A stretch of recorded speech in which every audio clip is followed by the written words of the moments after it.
مستنصر حسین تارڑ صاحب جیسا کہ میں نے پہلے کہا ہمارے زمانے کے مقبول ترین ادیب ہے.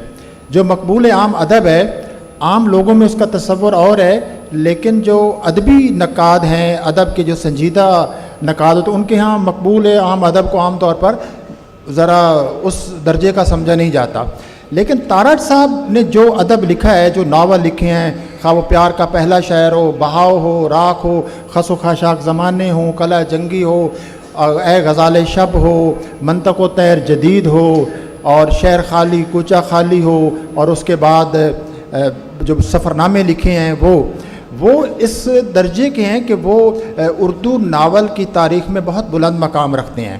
ہمارے یہاں بڑے ناول اور بھی لکھے گئے ہیں عبداللہ حسین کے باقی، لیکن ان کی شاید مقبولیت وہ نہیں جو تارڑ صاحب کی ہے. تو پہلا جو میں سوال ایک چھوٹا سا سر آپ کے سامنے رکھوں گا تاکہ آپ ہی گفتگو کریں، آپ کوئی لوگ سننا چاہتے ہیں تو ہم تو درمیان میں حائل ہو رہے ہیں، کہ آپ کی جو مقبولیت ہے اس میں اس کا بنیادی راز کیا ہے؟ کیا آپ کا جو کنٹینٹ ہے وہ آپ سمجھتے ہیں کہ وہ آپ نے ایسا لکھا ہے، لوگوں کے دلوں کی آواز لکھی ہے، یا آپ نے اس طریقے سے لکھا ہے، یا یہ دونوں چیزیں تھیں؟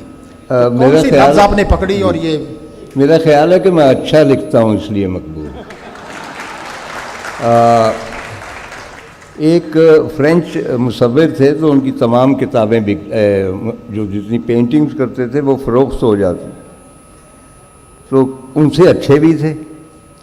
تو کسی نے پوچھا کہ آپ ہی کی تصویریں کیوں فروخت ہوتی ہیں؟ تو انہوں نے کہا تھا کہ when you are creative and then you are lucky، یہ دو چیزیں ہیں کہ اگر آپ تخلیق کار ہیں، آپ میں وہ صلاحیت ہے، اور آپ خوش نصیب ہیں، تو آپ اپنے حصے کے بیوقوف پیدا کر لیتے.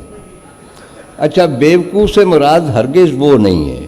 بیوقوف سے مراد یہ ہے کہ آپ کی فریکوینسی لوگوں سے مل جاتی، تو آئی فیل کہ میری فریکوینسی لوگوں سے مل گئی ہے، دیٹس آل.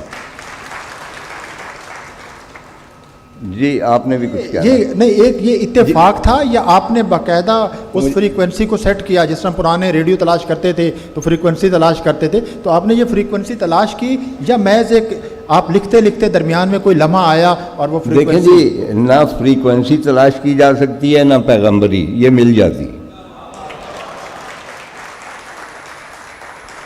میں اس بات کو تھوڑا سا اور پرابلمٹائز کروں گا. مسئلہ یہ ہے کہ آپ کی تو بہت سی فریکوینسیاں ہیں، آپ کی بہت ساری فریکوینسیاں ہیں، اور ان ساروں کا میچ کرنا مختلف لوگوں سے یہ کوئی خاص بات ہے. اور میرے خیال میں جو ناصر صاحب یہ پوچھنا چاہ رہے ہیں، اور یہ واقعی ایک عجیب و غریب بات ہے کہ ایک شخص پاپولر رائٹر کے طور پہ بھی مقبول ہو، لیکن لٹری فکشن کی جو سنوبری ہے یا اس کا جو ڈسکورس ہے اور اس کا جو ایگزیکٹیچیوڈ ہے، وہ لوگ جو کرتے ہیں یہ کاروبار، وہ بھی یہ ماننے پہ مجبور ہو جائیں کہ آپ کے جو بڑے ناول ہیں وہ واقعی اردو کے سب سے بڑے ناولوں میں.